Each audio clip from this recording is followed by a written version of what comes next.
was doing whenever Samuel anointed him to be the next king. Let me tell you what David was not doing. He wasn't building his resume. He wasn't strategizing about how he was going to expand his brand and get known everywhere.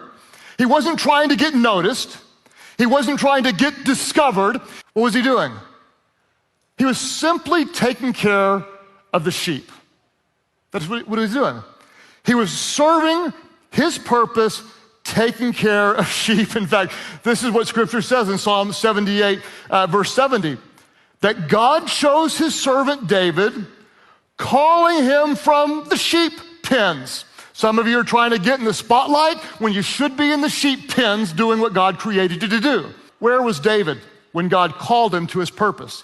He was serving, doing what he was faithfully called to do. He wasn't seeking a position, he was serving a purpose. If you remember whenever Goliath basically held a whole war hostage and everybody was afraid of him, and David walked up and ended up under the power of God defeating Goliath.